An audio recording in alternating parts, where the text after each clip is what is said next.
எல்லாருக்கும் வணக்கம். நான் Hema Subramanian. Welcome to home cooking Tamil. இன்றைக்கி நம்ம ஒரு சூப்பரான டிஃபின் காம்போ தான் பார்க்க போகிறோம். யூஸ்வலாக நம்ம டிஃபின்ஸ்ன்னு பார்த்தீங்கன்னா நிறைய இருக்குது. அதில் கிச்சடி ரொம்ப ஈஸியாக செய்யலாம், ரொம்ப டேஸ்ட்டாக இருக்கும்.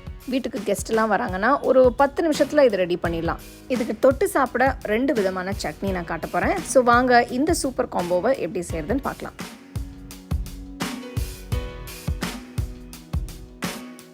அருமையான இந்த ரவா கிச்சடி செய்ய ஒரு பேனில் 1/2 கப் ரவை சேர்த்து நல்ல வாசனை வர வரைக்கும் வறுத்துக்கலாம். கிச்சடி நல்ல கன்சிஸ்டன்சியில் வறுத்துக்கு ரவையை கரெக்டாக வறுத்துக்கிறது ரொம்ப முக்கியம். ரவை சரியாக வறுப்படலைன்னா கிச்சடி கரெக்டான கன்சிஸ்டன்சியில் வராது. ரவை நல்ல நிறம் மாறி ரோஸ்ட் ஆயிடுச்சு. ஸ்டோவை ஆஃப் பண்ணி வேறு பிளேட்டுக்கு மாற்றி வச்சிடலாம். ஒரு அகலமான கடாயில் 2 டேபிள் ஸ்பூன் எண்ணெயை ஊற்றி எண்ணெய் சூடானதும் 1 டீஸ்பூன் கடலைப்பருப்பு, 1 டீஸ்பூன் உளுத்தம்பருப்பு, 1/2 டீஸ்பூன் கடுகு, 1/2 டீஸ்பூன் சீரகம், கொஞ்சம் முந்திரி பருப்பு சேர்த்து வறுத்துக்கலாம். முந்திரி சேர்க்கிறது உங்கள் விருப்பம்தான். உங்களுக்கு முந்திரி வேண்டாமனா முந்திரி இல்லாமல் கூட செய்யலாம்.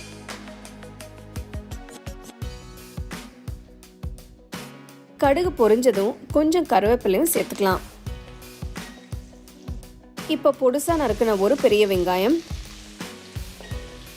பொடுசா நறுக்கின ஒரு துண்டு இஞ்சி, நறுக்கின பச்சை மிளகாய் சேர்த்துக்கலாம்.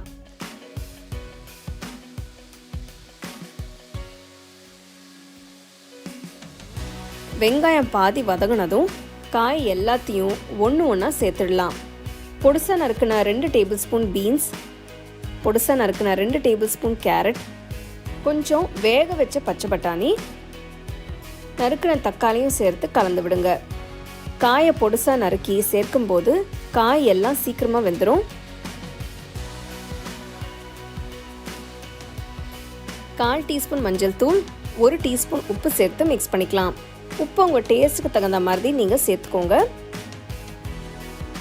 காயெல்லாம் வெந்துடுச்சு. இப்போ வறுத்த ரவை இது கூட சேர்த்துக்கலாம். இது ரொம்ப ஈஸியான ரெசிபி தான். இதில் ரவை நல்லா வறுத்துக்கிறது தான் ரொம்ப முக்கியம். உங்கள் வீட்டுக்கு அன்எக்ஸ்பெக்டடாக யாராவது வராங்கன்னா அவங்களுக்கு செஞ்சு கொடுக்க இது ஒரு நல்ல ரெசிபி. ஈஸியாகவும் செஞ்சிடலாம், டேஸ்டாகவும் இருக்கும்.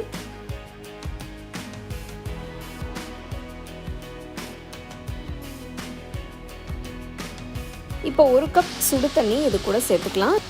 ஸ்டோவை சிம்மில் வச்சு செய்யுங்க. சுடு தண்ணியை தான் சேர்க்கணும். நல்லா மிக்ஸ் பண்ணி ஒரு மூடி வச்சு மூடி சிம்மில் 5 நிமிஷம் வேக விடுங்க.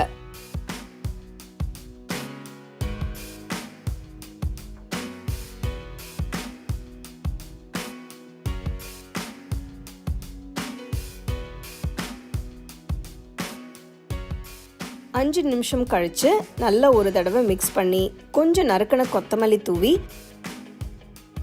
3 டீஸ்பூன் நெய் சேர்த்து நல்லா மிக்ஸ் பண்ணுங்க. கடைசியாக சேர்க்கிற நெய் ஒரு நல்ல ஃப்ளேவரை கொடுக்கும். பாருங்க, ரவா கிச்சடி எப்படி ஒட்டாமல் நல்ல உதிரியாக இருக்குன்னு.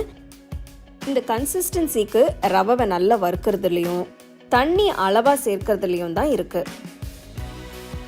இந்த டேஸ்டியான ரவா கிச்சடியை சூடாக சர்வ் பண்ணி என்ஜாய் பண்ணுங்க. இந்த டிப்ஸ், இந்த ஸ்டெப்ஸ் எல்லாம் நீங்கள் ஃபாலோ பண்ணி ரவா கிச்சடி செஞ்சிங்கன்னா உங்களுக்கு நல்லா ட்ரையாகவும் உதிரியாகவும் இருக்கும். கட்டி இல்லாமல் நல்லா டேஸ்ட்டாகவும் இருக்கும். ஸோ கண்டிப்பாக இந்த ரெசிபியை நீங்கள் ட்ரை பண்ணி எப்படி இருந்ததுன்னு எனக்கு கமெண்ட் செக்ஷனில் சொல்லுங்கள்.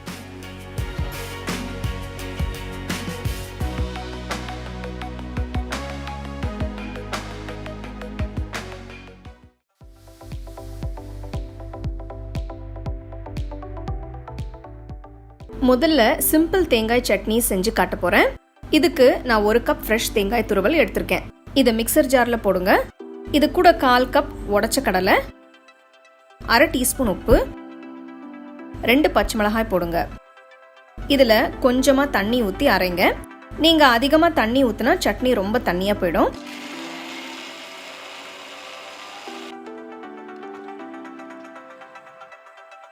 இந்த அளவு கெட்டியாக இருந்தால் சரியாக இருக்கும். மிக்சர் ஜாரில் இருந்து எடுத்து வச்சிருங்க.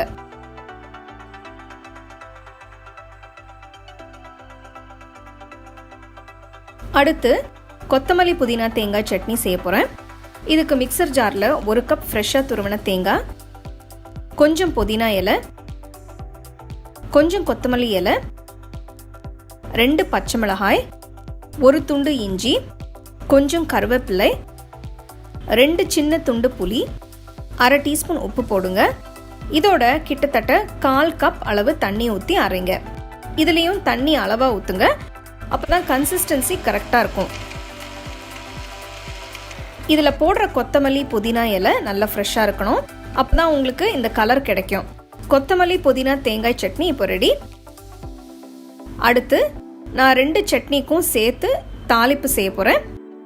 தாளிப்பு கரண்டியில் 1 டேபிள் ஸ்பூன் எண்ணெயை ஊற்றி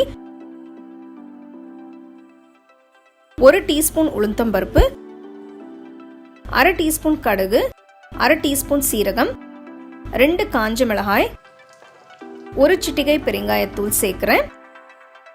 கடுகு வெடிக்க ஆரம்பிச்சதும் அடுப்பை ஆஃப் பண்ணிட்டு கொஞ்சம் கருவேப்பிலை போடுங்க. தாளிச்ச பொருட்களை 2 சட்னி மேலேயும் போடுங்க. 2 விதமான சட்னி இப்போ ரெடி. உங்களுக்கு பிடிச்ச ஸ்நாக்ஸ் டிஃபினோட இதை சர்வ் பண்ணுங்க.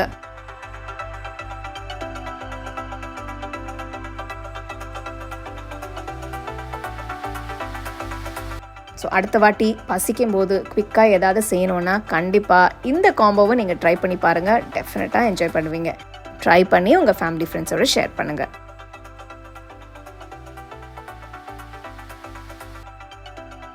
உங்களுக்கு இந்த ரெசிபி பிடிச்சிருந்தா லைக் பண்ணி ஷேர் பண்ணி ஹோம் குக்கிங் தமிழ் சேனலுக்கு சப்ஸ்கிரைப் பண்ணுங்கள். மறக்காமல் பெல் ஐக்கானை கிளிக் பண்ணுங்கள். The second edition of our home cooking book is now available on our website 21frames.in. I'll give you the link in the description. You can go and check it out. The book is currently available only in India for now, so you can place your orders on 21frames.in.